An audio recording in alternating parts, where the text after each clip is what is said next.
Izredno čast mi je danes, da najavim velik dosežek skupine Romana Jerale, ki bo ga danes ta dosežek bo nakratko orisal na začetku Roman. Prvo bo bila predstavitev direktorja, potem pa bolj detaljno, kaj je sploh bilo narejeno v tem članku, ki je danes objavljen, pa bosta povedala kolega Asja in Fabio. Slednji bo govoril o angleščini. Na koncu bomo vse tri avtorje povabili, da se nam pridružijo tu pred na odru in upam, da bo veliko vprašanj, predvsem kako je sploh to možno, da slovenska skupina objavi v tako renomirani reviji, kot je danes to uspelo skupini Romana Jerale. Prosim, direktor. Hvala lepa. Lep pozdrav vsem prisotnim, tudi mene. Veseli, da smo se zbrali v tako velikem številu. Lepo pozdravljam zunanje goste, novinarje in pa seveda drage kolegice in kolege, predvsem mlajše člane Kemijskega inštituta. Jaz sem v predstavitve samo res bom iz vsega srca čestitev skupini profesorja Jerale in njegovemu timu, ki mu je to uspelo. Letos je to že 11. članek na Kemijskem inštitutu, ki smo ga uspeli raziskovalci tukaj objaviti v teh najbolj prestižnih revijah. Seveda je ta še nekaj posebnega, zato ker je res objavljen v reviji, ki je na področju biotehnologije verjetno najbolj pomembna znanstvena revija. Inštitut je seveda, zelo smo veseli, vodstvo inštituta je zelo veselo takih dogodkov. Seveda si trudimo vsi skupaj, da bi bile razmere za raziskovalno delo seveda še boljše. Kot boste videli, kasneje v predstavitvi so raziskovalci uporabili vrsto različnih metod, ki so seveda za taka dela in za objave v tako prestižnih revijah nujno potrebne. Veseli me, da trenutno urejamo en tak laboratorij na inštitutu, laboratorij za in vivo poskuse, ki bo omogočil izvajanje takšnih poskusov tudi v naši hiši. Želimo si pa seveda nadgraditve našega inštrumentarija z opremo, ki je zelo zaželena v trenutnih biokemijskih javnosti, govorim seveda o krioelektronski mikroskopiji, s katero bi seveda tudi tovrstne raziskave lahko upravljali v tej hiši. In tukaj se bo seveda inštitut v prihodnje prizadeval še naprej za izboljšanje razmer za raziskovalno delo. Še enkrat iskrene čestitke skupini za ta dosežek, zdaj bom kar prepustil oder in naj dosežek govori sam zase.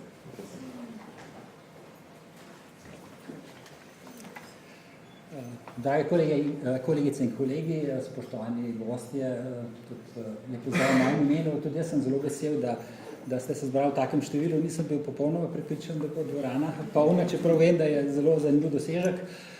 Dovolite mi, da na začetku na kratko orišem mogoče nekaj ozadja, nekaj podrobnosti, mogoče zanimivi glede tega dosežka, potem pa bosta vsebino dosežka predstavila postdoktorski sodelavec dr. Jasja Ljubetič in doktorski študent Fabio Lapenta, ki si delita prvo avtorstvo na tem članku.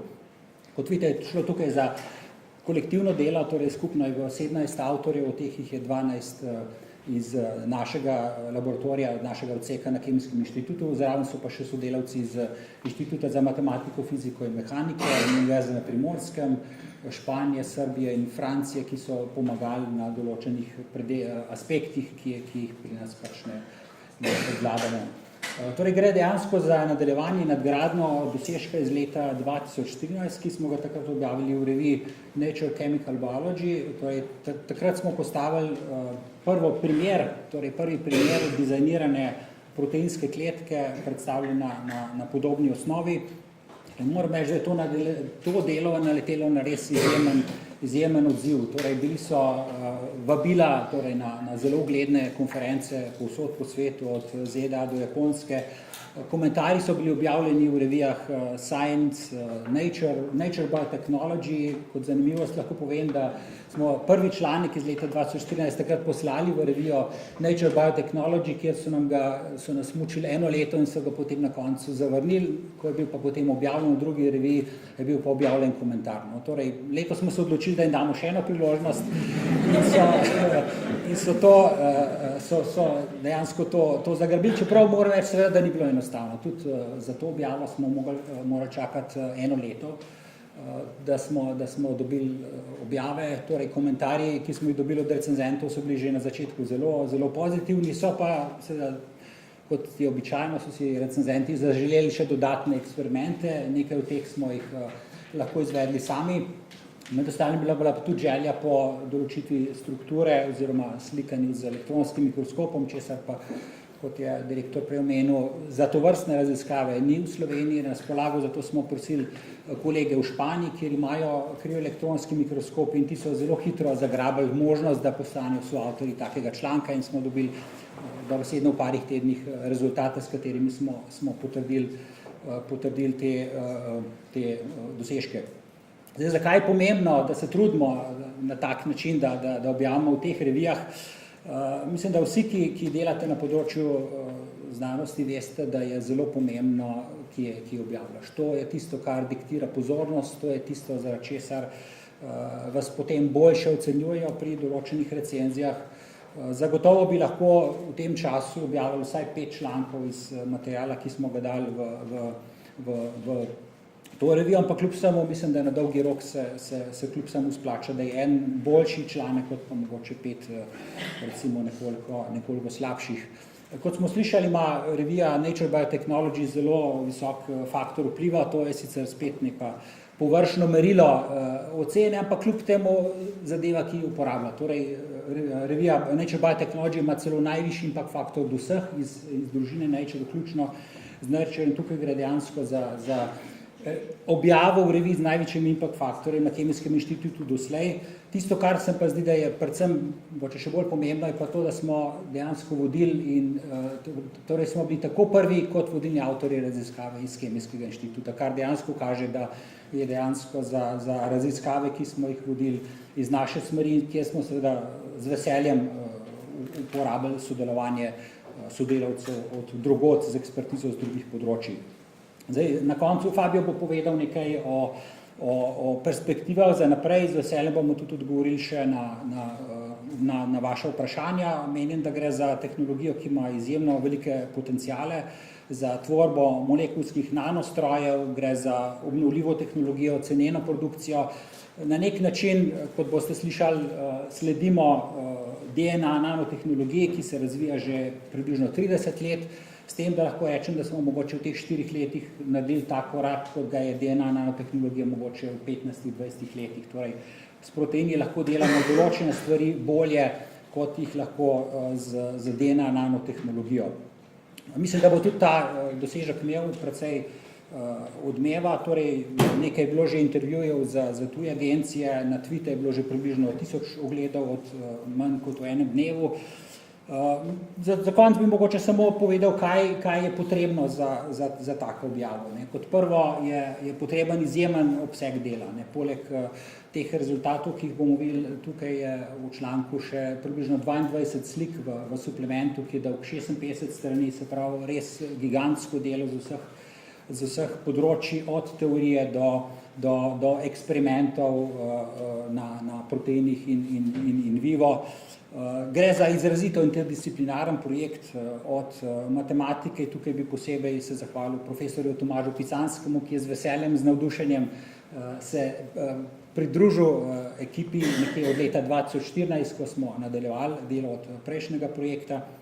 Mislim, da je ta matematični aspekt zelo zanimiv, do seveda molekulskega modeliranja, proteinske biokemije, različnih tehnik strukturne biologije, kjer smo uporabljali tudi dostop do evropske infrastrukture, do celičnih kultur ter eksperimentov in vivo, zato ker je recimo eno od pomembnih vprašanj, s katerim sem jih vedno dobil na konferencah, je, kaj pa ti proteini naredijo za celice, ali so nevarni, ali jih celica dojema kot tuje, in to smo seveda pokazali, da so zelo lepe perspektive za uporabo te tehnologije za terapevtske medicinske namene.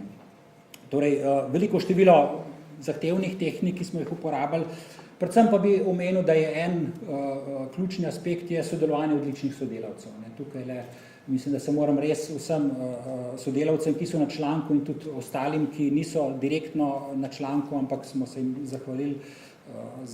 In tukaj bi mogoče omenil knjigo Grit, predanost v slovenskem prevodu Angele Duckworth, ki je ravno kar išla v slovenskem prevodu, kjer omenja, kako je za uspeh, da ni toliko pomemben samo talent, ampak je pomembna predvsem strast, motivacija in po drugi strani vztrajnost in trdo delo. Mislim, da je to tisto, kar odlikuje sodelavce, moje sodelavce, zato da smo uspeli priti do takšnih rezultatov. Torej letos lahko rečem, da je najbrž naše najbolj uspešno leto doslej, torej objavili smo to že 3. članek v revijah z Impact Factor, je več kot 10 in kot sem rekel, sodelavcem leta še ni konec. Torej imamo še nekaj takih zanimivih želez v ognju, zdaj pa bi s tem ne bi več nadaljeval in sem prepričan, da komaj čakate, da boste slišali za vsebino, tako da bi povabil kar Ajasjo, da začne z predstavitvijo vsebine projekta.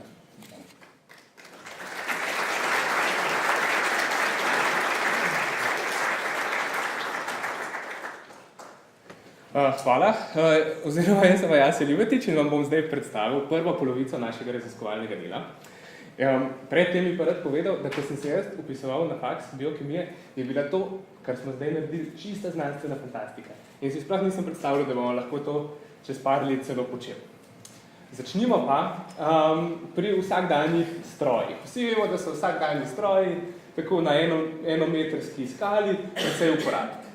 Uporabni pa so tudi manjši stroji, recimo to so bakterije, ki jih lahko obravnavamo kot stroje, so milijonkrat manjše, 1 mikrometer, njihovi delci so še malo manjši, recimo bički.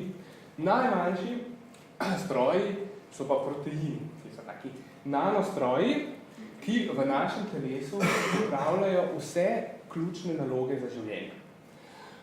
In sicer tukaj je primer hemoglobina, ki prenaša tukaj kisik po naši krvi, po našem telesu. Potem imamo prave molekulske motorje, ki v celicah prenašajo različne tovore. In seveda proteini poskrbijo tudi za podvajanje DNA.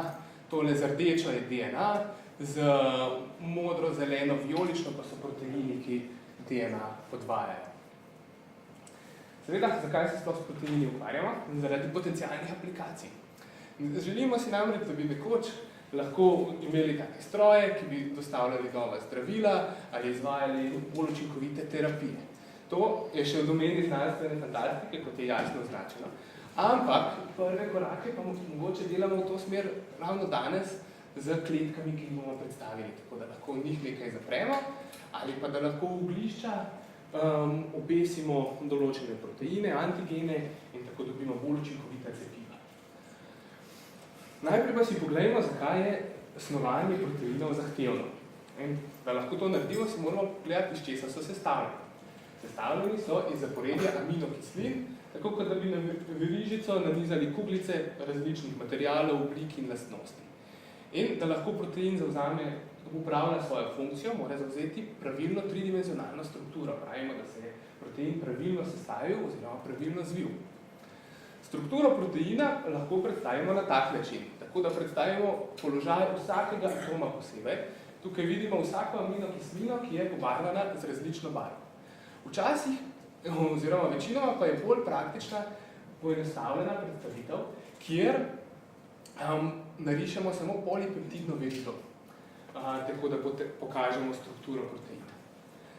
Gradnikov proteinov je 20 različnih aminokislin. Kar pomeni, da obstaja zelo veliko možnih proteinov. Se pravi, proteinov oziroma peptidov dolžine 8, kjer se aminokisline lahko ponavljajo, dolžine 8 aminokislin, je 4-krat več kot je ljudi na svetu. Takih proteinov dolžine 64 aminokislin pa je že kar več, kot je atomov znanih v vesolju. Praktično neskončno. Hkrati pa se ne majhen del vseh teh zaporedij zvije v dobro definirano strukturo. Zato, ker so pravila za sestavljanje proteinov precej zapletena in jih niti ne razumemo še zelo dobro. Jih poznamo, ampak še ne obvladamo. In kako se potem lahko lotimo reševanja take uganke? Zato smo rabili navdih z področja DNA origamija. Origami je japonska umetnost zvijanja papirja. Pri DNA origamiju pa zvijamo DNA, oziroma poskrbimo, da se DNA samodejno zvije. Na ta način so znanstveniki ustvarili različne oblike, od zajčka, Coca-Cola steklenice, zelo različne kletke, plesoče robote, ki so tukaj slikani, in takele robote, ki se lahko sestavijo v raztopini. Zakaj lahko na področju DNA origamija sestavimo take različne strukture? Zato, ker je DNA vsebuje samo 4 gradnike, za katere poznamo točno natančna pravila vezave, ki so zelo enostavne. Adenin se veže samo s timinom in guanidin se veže samo s citozinom. Vendar pa imajo proteini številne prednosti pred DNA strukturami. Več različnih gradnikov pomeni večje število funkcij, ki jih lahko proteini upravljajo. Seveda narava ve najbolje, tekom evolucije so se proteini izkazali za tiste nanostroje, ki v našem telesu upravljajo večino funkcij. In seveda proteine se lahko samosledno sestavijo v celicah in lahko jih poceni proizvajamo v bakterijskih celicah. DNA pa ima seveda eno veliko prednost, ta enostavna pravila sestavljanja, ki sem že omenil. Tako se porodi vprašanje, ali lahko prenesemo prednosti DNA origami v svet proteinov in tako dobimo neke vrste proteinski origami. Odgovor vsi veste je seveda, da lahko to naredimo, drugače ne bi tukaj sedeli. In to lahko naredimo s pomočjo proteinskih struktur, ki jih pravimo obvite vijačnice. Tukaj na levi strani je prikazana DNA vijačnica, ena veriga, druga veriga, pogled od zgoraj, timin za adeninom, guanin s citozinom. Obstajajo pa tudi proteinske obvite vijačnice, ki imajo že na prvi pogled podobno strukturo, 2 verigi, proteinski vijačnici, ki se med sabo vežeta. V antiparalelni orientaciji kot DNA, lahko pa tudi v paralelni, se pravi vzdolžni orientaciji, česar pri DNA ne moramo narediti. In to nam omogoča, da še bolj različne strukture. Obvite vijačnice pa so ključnega pomena zato, ker lahko njihovo strukturo natančno načrtujemo. Se pravi, poznamo pravila, katere aminokisline moramo tukaj postaviti, hidrofobne v sredino, elektrostatske tukaj na robove, zato, da tvorimo pare vijačnic, ki se vežejo samo med sabo. Temu rečemo ortogonalni set obvitih vijačnic. V biologiji ortogonalni pomeni podoben sistem, ki se med sabo ne moti. Tako da smo naredili take obvite vijačnice, ki se samo med sabo vežejo. Modra samo z modro, oranžna samo z oranžno, rdeča samo z rdečo. To je ključnega pomena, da se lahko take strukture tvorijo. In že leta 2011 smo zasnovali tak set 4 parov. Letos pa smo razširili pravila za načrtovanje teh obvitih vijačnic. In sicer tako, da smo ugotovili, kakšna so pravila, da lahko reguliramo stabilnost obvitih vijačnic. Tukaj je temperatura, tukaj pa delež razvitih parov pri tej temperaturi. Se pravi, če gremo pri večji temperaturi, grejo pari na razne. In zdaj vzamemo tako obvito vijačnico in vidimo, da se približno pri 20 stopinjah je polovica parov razvitih. Zdaj pa, če pa pravilno spremenimo zaporedje tukaj na zunanji strani, ki sicer niso direktno vključene v vezavo, pa lahko dobimo tak par obvitih vijačnic, ki je stabilen do 50-60 stopinj Celzija. In to smo tudi pred kratkim objavili v zelo dobri mednarodni reviji. Leta 2013 smo iznašli nov tip proteinskega zvitja. In sicer tako, da smo te obvite vijačnice nanizali in jih združili v eno proteinsko verigo, ki se je sestavila v tetraeder. In to smo objavili v reviji Nature Chemical Biology. Poglejmo pa si sedaj, kako si predstavljamo, da to zvijanje poteka. Tukaj imamo eno verigo aminokislin, vsaka par vijačnic je obarvan z enako barvo in vidimo, da se tale veriga zvija samodejno. Prvi par se je tukaj tvoril, zdaj drugi par, tretji par in zdaj se bo vseh 6 parov tvorilo, dokler ne dobimo tetraedra. To pa nas sedaj pripelje do tega trenutnega članka, tega znanstvenega dosežka, ki ga zdaj predstavljamo. Kakšne so tukaj novosti? Razširili smo set zasnovalnih struktur na bolj kompleksne oblike. In sicer smo imeli 3 različne tipe struktur, skupaj pa več kot 20 različnih kletk. Te kletke smo načrtovali tako, da se lahko spontano zbijajo v bakterijah, sesalskih celicah in v telesu mišk. In ne povzročajo vnetja ali drugih nezaželjenih odzivov in eksperimentalno smo dokazali njihovo pravilno obliko. Poglejmo si še na hitro, kako poteka načrtovanje takih kletk. Prvi korak je izbira strukture, ki je lahko poljubna. Recimo, da smo si izbrali kvadratno piramido. Potem si moramo poiskati tako pot proteinske verige, ki gre po vsaki stranici potuje dvakrat. Se pravi, enak problem, kot če bi vzeli vrv in bi to vrv hoteli razporediti na tak način, da gre po vsaki stranici dvakrat. In to je tukaj prikazana ena izmed rešitev. In ta rešitev nam potem pove, v kakšnem zaporedju, v kakšnem vrstnem redu moramo potem te polovice ovitih vijačnic nanizati. In potem, ko imamo enkrat aminokislinsko zaporedje, lahko zgradimo tudi 3D model proteinske nanokletke. To se sliši zelo enostavno in pravi tako, ker sem hotel povedati osnovno idejo. Seveda pa je na vsakem koraku veliko tehničnih detajlov. Recimo, za tetraeder je takih rešitev možnih 36. Za kvadratno piramido jih je malo več kot 800, za trikotno prizmo 450 in potem pridemo do oktaedra ali kvadratne piramide, za katero je več kot pol milijona rešitev. In potem mora računalnik vse te rešitve pogledati in nekako moramo izbrati najboljšo. Potem tudi pri načrtovanju zaporedja je pomembno, v katerem vrstnem redu, katere vijačnice odvijamo. In seveda v modeliranju proteinskih struktur bi lahko še pol ure govoril, ampak ne bom. Rad bi pa povedal, da smo vse to znanje in ekspertizo zapakirali v računalniški program, ki je odprto koden in javno dostopen in upamo, da bodo lahko tudi drugi znanstveniki, in mogoče kakšni zainteresirani študentje, lahko ta program uporabili za načrtovanje takih proteinskih origami struktur. Ko je enkrat osnovna struktura narejena, pa imamo še vedno veliko možnosti za spreminjanje, ker so te strukture modularne. Lahko spreminjamo naboj vijačnic, tako da damo tukaj različno navite aminokisline na kane zunanje mesta. Lahko spreminjamo vrsto in tip zank, tako da naredimo krajše zanke, daljše zanke, bolj nabite, lahko celotne proteine tukaj vmes urinemo. In pridemo potem do cepiv, o katerih smo že govorili. Lahko spreminjamo vrstni red odvitih vijačnic, da imamo bolj močnega tukaj, na konec ali pa ne. In lahko spreminjamo tudi dolžino odvitih vijačnic. Ko načrtovali, v tem članku smo načrtovali 3 glavne oblike. Tetraeder iz 6 parov, piramido iz 8 parov in trikotno prizmo iz 9 parov. In na tem mestu bi zdaj predal besedo soavtorju Fabio Lapenti, ki bo razložil še nadaljnji potek raziskave. Fabio, please. Thank you.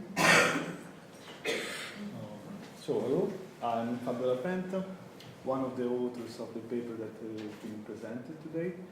And I'm just going to walk you through the main points of the research. As you just heard, designing colloid-foil protein origami requires knowledge on protein building blocks, that in this case are colloid coils, and understanding of how this polypeptide chain folds. In our case, we designed several different variants and we characterized them in order to understand which are the key features that allow a design of a good, well-folded protein origami. But how does it work?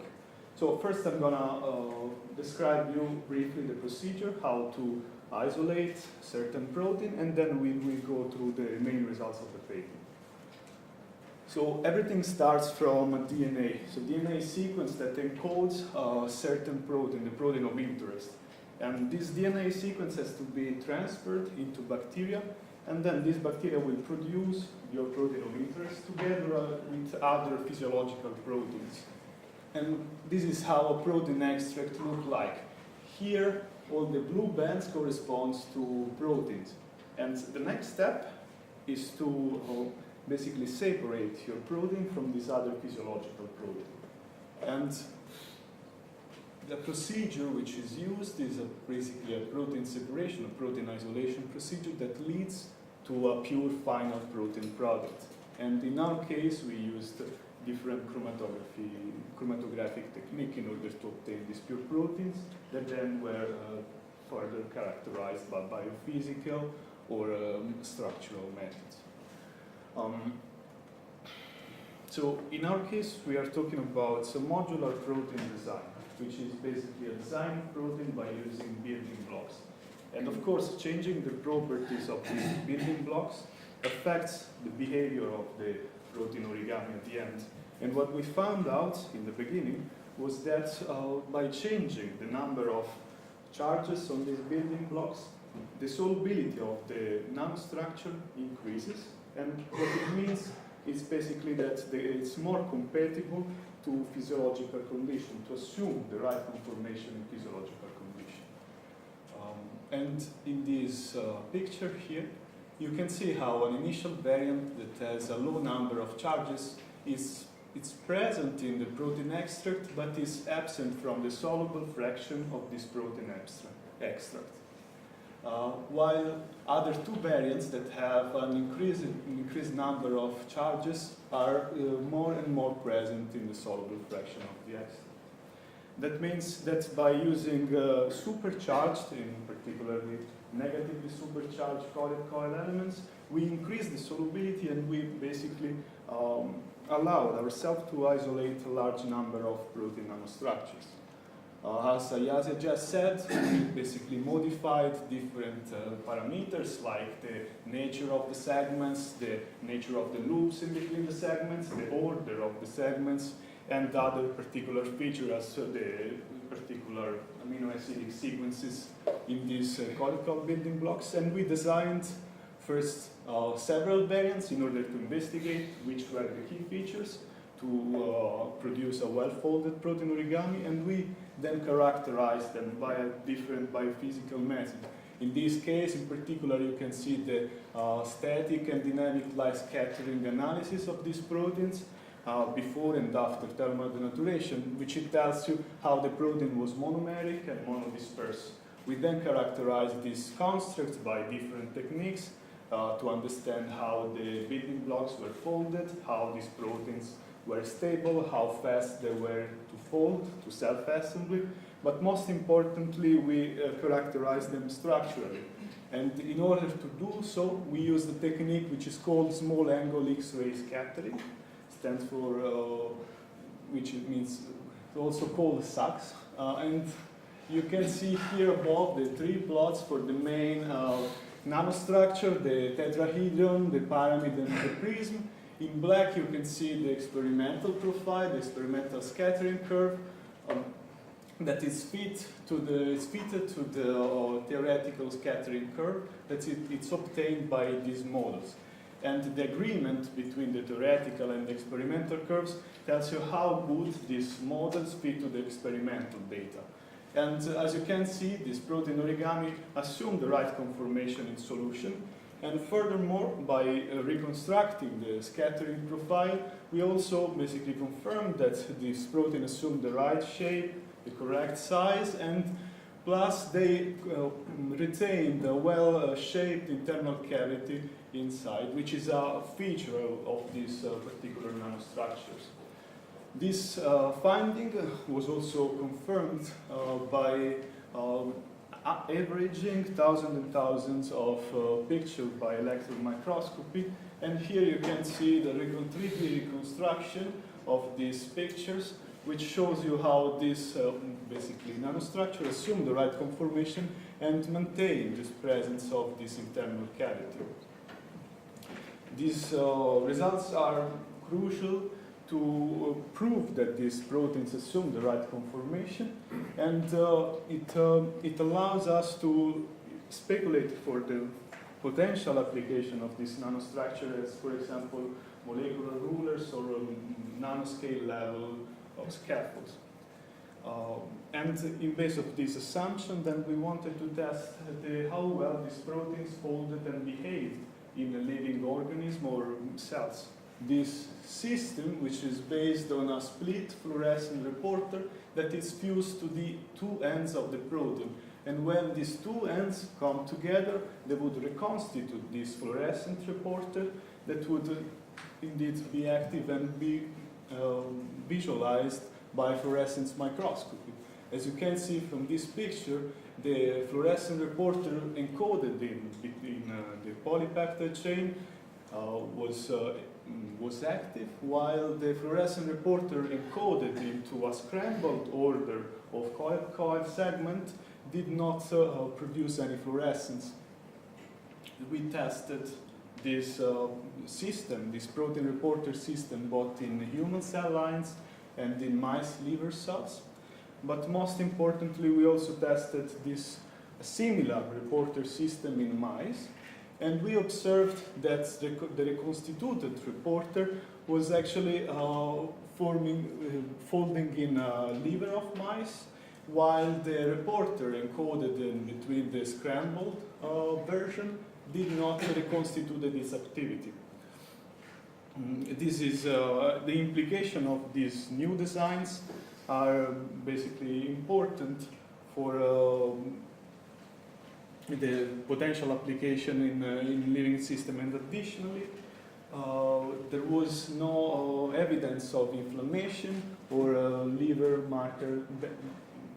damage markers, and it's important to suggest, and this suggests how this system can be used in a living system. So in conclusion, we designed and produced mainly 3 different types of origami, and among these, the trigonal prism is the largest single chain protein designed from scratch. We basically framed a general procedure to design and characterize and obtain these nanostructures that self-assembled in vivo and in vitro. And most importantly, we proved the biocompatibility of this protein origami.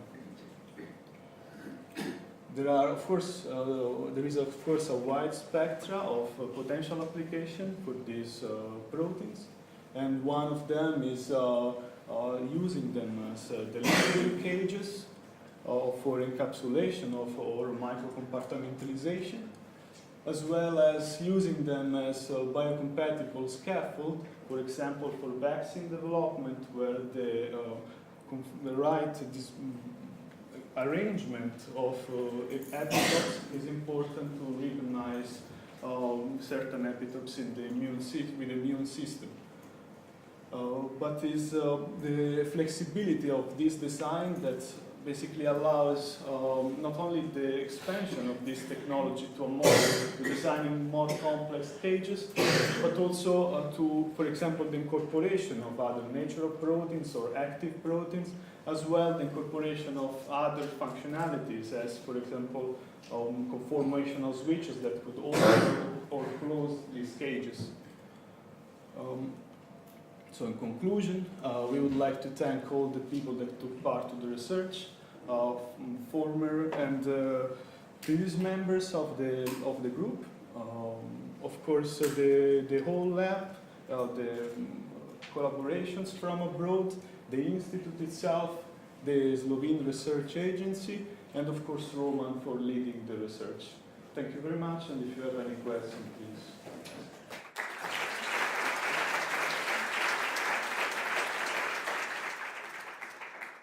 Zdaj bi pa povabil še Jasjo in Romana iz Predušta, Fabio. In upam, da je veliko vprašanje.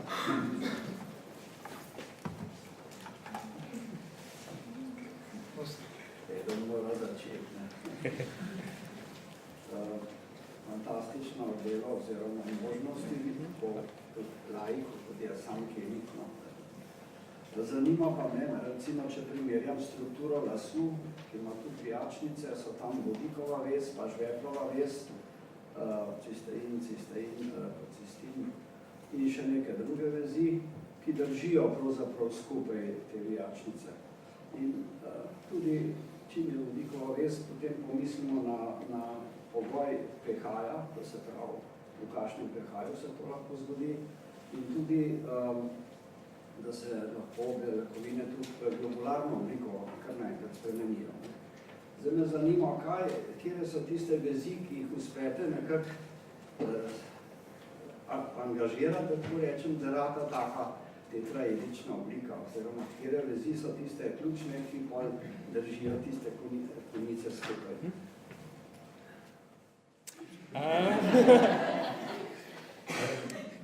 Te vezi so del obvitih vijačnic. In sicer, če zdaj bom probal priti na hitro do ene sheme, evo, tale bo že v redu, vidimo, da so tukaj tele interakcije, tele aminokisline, ki so na teh mestih, tvorijo tako neke vrste hidrofobni trak, se pravi aminokisline, ki ne marajo vode in se zato skrijejo, tako usedejo druga v drugo. Potem ob robu so pa nabite aminokisline, ponavadi damo take, ki so pozitivno nabite na eni strani in negativno nabite na drugi strani in te potem poskrbijo za privlak. Je pa seveda zanimiva ideja, ki jo tudi raziskujemo, je, da bi naredili take obvite vijačnice, ki so na pH občutljive in ki lahko potem reguliramo njihovo odpiranje in zapiranje s pH-jem. Lahko samo še dopolnim, ampak tisto, kar pa definira, da se tetraeder razvija, ne?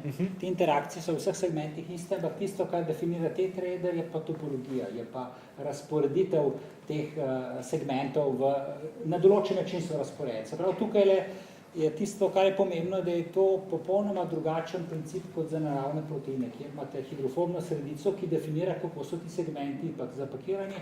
Tukaj je pa topologija dolgosežne interakcije, ki jih definirajo. Se pravi, gre za popolnoma drug princip, ne samo popolnoma druge strukture kot naravne, ampak popolnoma drug princip, ki je popolnoma nekako racionalno zasnovan. Odvisno od aminokislin, katere so? Odvisno od segmentov, kateri so. Mislim, v bistvu tisto, kar želimo, je, da nekako nivo abstrakcije uporabimo. Ne? V bistvu nam je popolnoma vseeno, tukaj so ti segmenti, mi je popolnoma vseeno je APH na prvem mestu, pa na 5. mestu. Važno je, da sta dva segmenta, ki tvorita antiparalelno orientacijo. In matematiki so dokazali, profesor Kosanski in sodelavci, da lahko naredimo, da najdemo lahko vedno za kakršenkoli polieder dvojno krožno pot, vsaj ena. Sem prav povedal.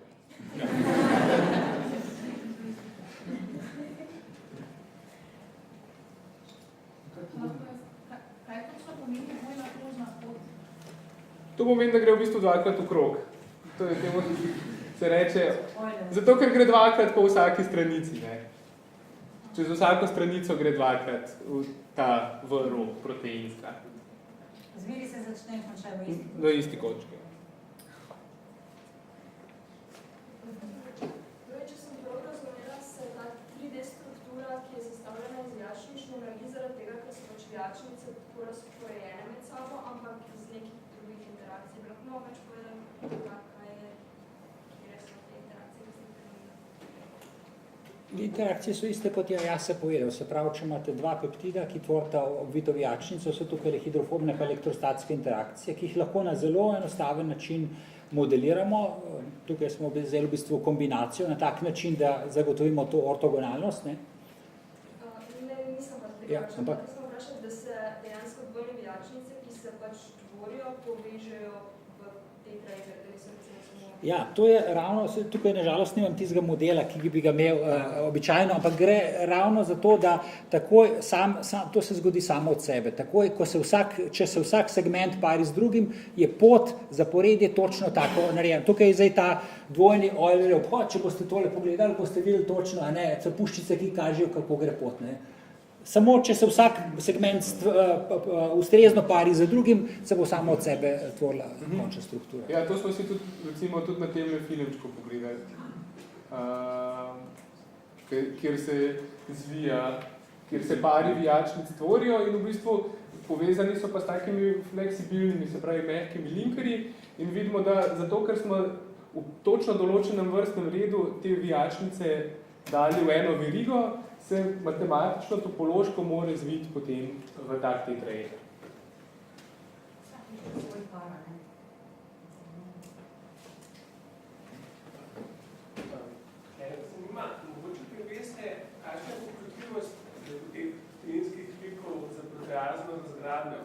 recimo, ko bodo v organizmu preslej prišli v stik s proteazami in to bi se dalo tudi pozitivno izkoristiti, če bi treba sprostiti nekaj, kar se nahaja v njih. No, to poskušali smo v serumu in smo pač pokazali, da so stabilni v serumu. Je pa ravno eksperimenti s proteazami tekel, zato da bi pogledali, kako so občutljivi v primerjavi z ostalimi. Zelo verjetno so bolj občutljivi, glede na to, da vsebuje fleksibilne segmente, po drugi strani imamo pa na teh segmentih prolinske aminokisline, za katere vemo, da so običajno bolj odporni na proteolizo, tako da vsekakor se strinjam s tem, da s proteolizo lahko reguliramo. Trenutno ravno poteka en doktorat v tej smeri, da v bistvu izkoriščamo proteolizo za kodiranje logičnih operacij v celic ravno preko tega preurejanja obvitih vijačnic. Boste lahko v prihodnosti naredili poljubno kompleksne strukture, tako kot recimo pri DNK origami, ali so neke osnovne omejitve?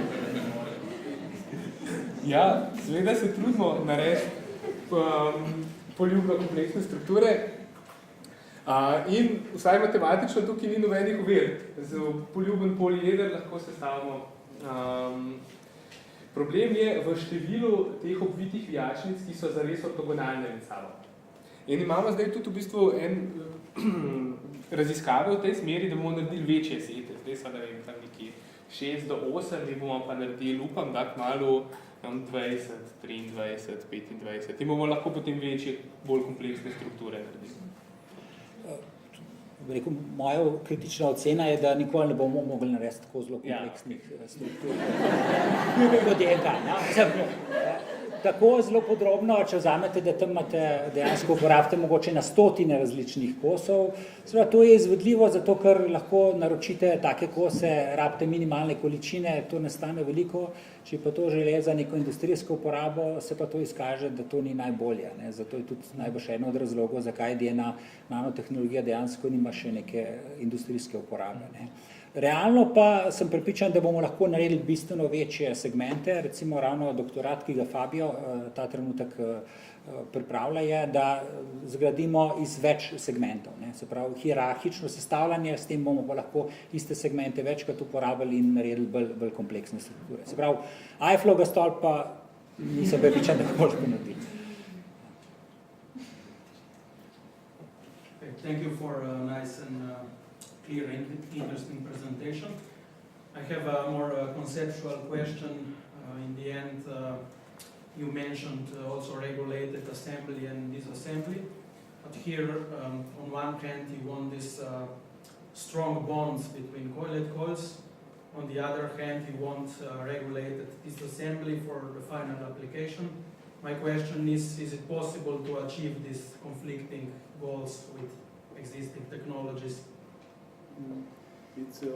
It requires a sort of conformational switches that would have, you should have two states that should be stable in itself, and you need a certain trigger. So for achieving these conformational switches, you could have, for example, metal binding sites that would basically stabilize the final diamond. That could be a coil dimer based. So it should be really stable in the presence of certain ions, while it could be completely unstable in their absence. You could have other example, but it's multiple. You could have, for example, a switch that is determined by addition of a certain component that has high affinity, but that doesn't mean that in the first place you had too low affinity that they wouldn't bind.